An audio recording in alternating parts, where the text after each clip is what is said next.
Awal mulanya Bapak memegang kuasa hukum sebagai Pak RT, Pak, agar berita tidak simpang siur, Pak, bisa dijelaskan dari awal Pak, gimana?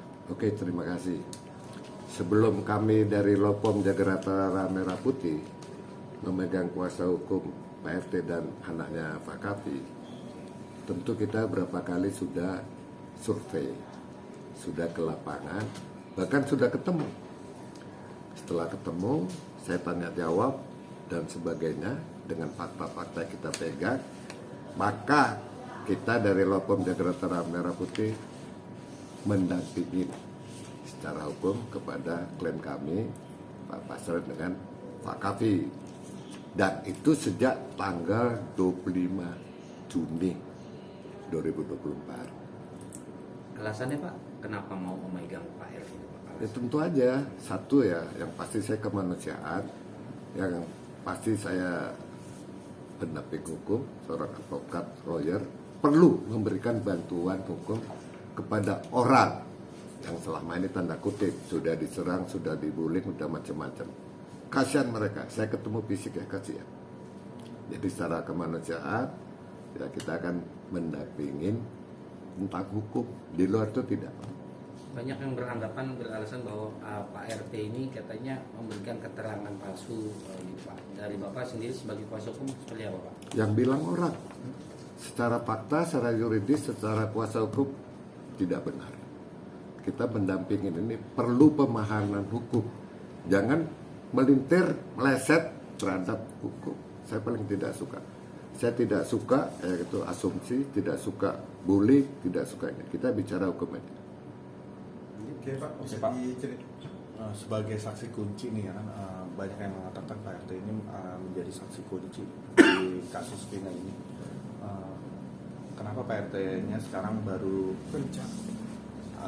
memberikan Baru muncul atau tampil di Pak RT selama ini sebelum tanggal 25 Juni 2024 bukan kita kuasa hukumnya. Silakan ditanya dia di mana. Kenapa baru sekali ini dia muncul? Dan Pak RT sama Pak Kapi tidak pernah confess sekalipun. Ya, setelah kita pegang, kami confess mulai tanggal 1. Ya, ditanya, kemana Pak RT? Ada, Pak Kapi ada. Nanti saya lihatkan. Tapi belum domainnya untuk diwawancarai. Setuju, saya perlihatkan kehadiran mereka. Memang seperti apa sih Pak kronologi sebenarnya kejadiannya sambil menimbulkan ini kan sampai apa ya, bisa dibilang ini simpang siur gitu, ada yang bilang seperti itu. Seperti apa sih Pak sebenarnya? Ya namanya pendapat orang, silakan aja. Kalau saya kan versinya, saya yakinkan bahwa keterangan putusan di pengadilan tetap komitmen, tetap dia menyatakan itu. Orang menyatakan boleh bahwa mereka para terpidana itu yang sekarang bilang menyatakan dulu menginap di rumah Kapi yang bapaknya Pasren ketua RT tidak ada. Tanggal 27 malam minggu ya, mereka menyatakan tidak ada di rumah saya orang lain pun yang tidur, dan kunci rumah itu dipegang oleh Pak RT sama bapaknya Kapi. Kapi tidak pernah memegang kunci ya. Orang menyatakan Kapi membuka pintu, dari mana kuncinya? Dan seandainya pun tidur di situ, mungkin nggak muat, mungkin berdebu. Ya. Ada orang menyatakan bahwa mereka pelaku ini terpidana tidak saling mengenal. Bagaimana orang tidak saling mengenal bisa bersatu tidur di satu tempat? Dan yang punya tempat bilang tidak ada. Masa tamunya ngeyel gitu loh. Muncul lagi opini. Ada ketua RW menyatakan melihat. Saya tanya kemarin di lapangan, berapa jarak rumah kamu sama rumah RW? 1 kilometer. Masa iya kelihatan malam-malam? Jangan timbul-timbul yang enggak. Kita versi hukum, nanti kita hadapin aja proses hukumnya di pengadilan. Artinya ini menguatkan bahwa saatnya bahwa Pak RT ini sesuai dengan BAP pertama gitu ya Pak. Betul. Ya? Seperti itu ya Pak. Betul. Dan yang belum tahu bahwa kasus ini sudah dipraperadilkan di level pengadilan negeri Cirebon. Praperadilnya kalah, ya kan? Infonya sudah minta gerasi, gerasinya ditolak. Kalau orang udah minta gerasi itu kan udah mengakuin kesalahan.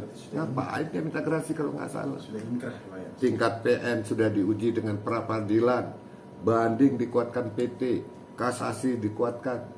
Ya, senjata satu, kalau nggak puas terhadap putusan, ya silakan PK, cari hukum baru. Daripada membuat opini gitu loh. Pak, langkah hukumnya seperti apa nih Pak terkait Bapak sebagai kuasa hukumnya Pak? Kewajiban saya memberikan bantuan hukum terhadap klien kami. Itu kewajiban. Ada niatan untuk melaporkan balik nggak Pak? Ini kan kaitannya kan dilaporkan nih. Nah Bapak nih ada niatan untuk melaporkan balik. Itu jelas langkah hukum kita akan sampaikan. Ada isu saya belum punya bukti, katanya dilaporkan ke Barreskrim. Oh silakan, kita buktikan.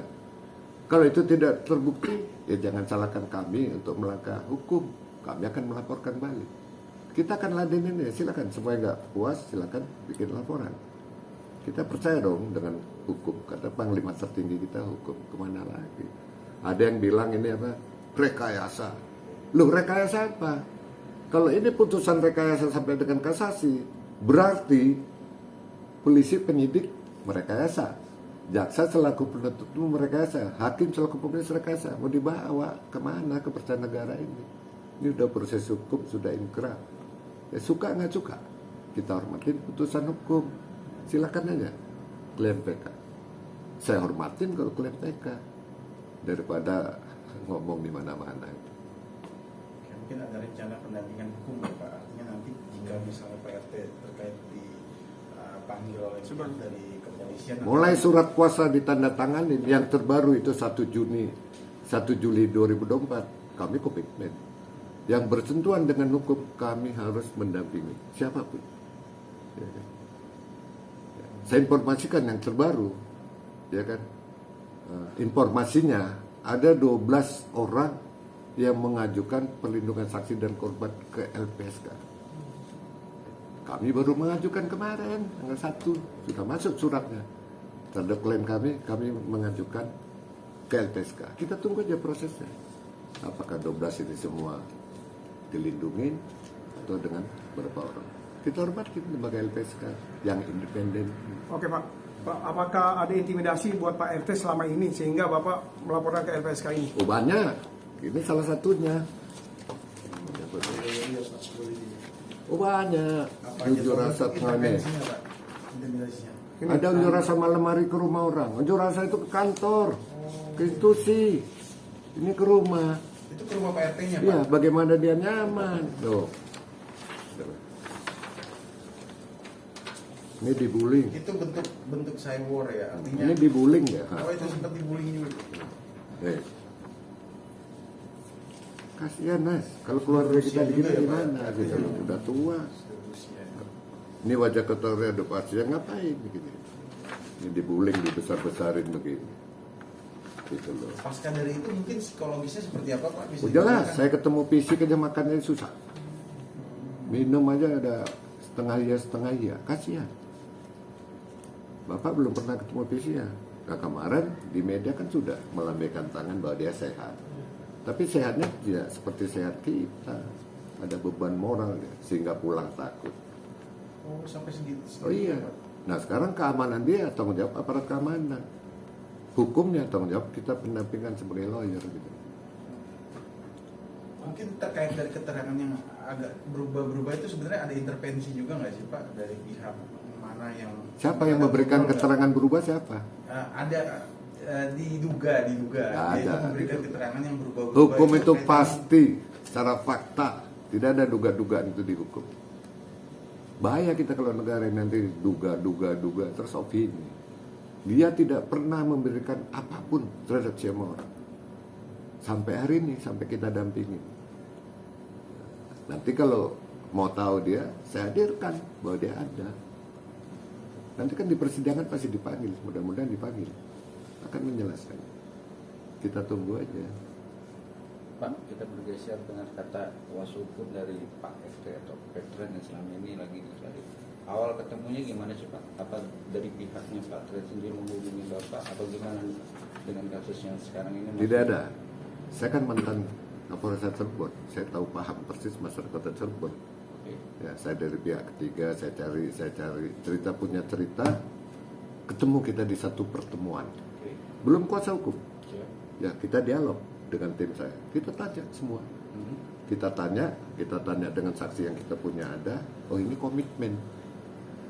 Setelah hari ketiga saya putuskan, ya ini perlu pendampingan hukum. Karena rasa kemanusiaan saya. Baru tanggal 25 tandangan berkuasa.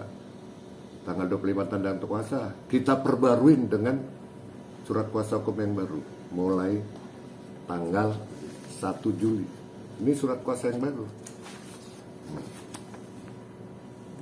Jadi di luar ini bukan kuasa hukum klien kami. Di tanggal 1 Juli. Sudah secara sah ya Pak. Secara sah. Oke. Secara sah Bapak sudah menjadi kuasa hukum dari Pak Tren. Awal Bapak. Tangan. Oke. Ya. Terus Nih, orang-orangnya sudah. Di halaman berikutnya. Mari gitu. Ini tentu kita bagi, tidak mungkin semua kuasa hukum dalam satu acara. Ya. Kita bagi dengan satu suara pendapat kita tim daripada lawyer. oke, Bapak kan sudah menjadi kuasa hukum sah. Awal Bapak bertanya dengan kasus ini, fakta apa yang dia bilang dari Pak Tren sendiri dengan BAP di 2016? Iya, putusan dari Hakim Agung saya perlihatkan. Putusan pra-peradilan kalah saya perlihatkan. Komitmen dia cerita tidak berubah-berubah. Kalau dia ngarang beda hari, beda waktu, tentu tidak sinkron. Ini komit semua sama. Ya, bapaknya saya pisahkan sama keterangannya. Kapi saya pisahkan sama keterangannya. Saya samakan juga sama. Jadi awalnya pertanyaannya BAP yang awal 2016 jelas bahwa fakta itu jelas bahwa dia emang jabarkan dengan tektokan yang bahwa saat ini dugaan bahwa Ya, saksi-saksi putusan aja, di putusan pengadilan itu ada kok. Saya berdasarkan putusan pengadilan yang sudah inkrah. Kenapa saya bilang katakan sudah inkrah?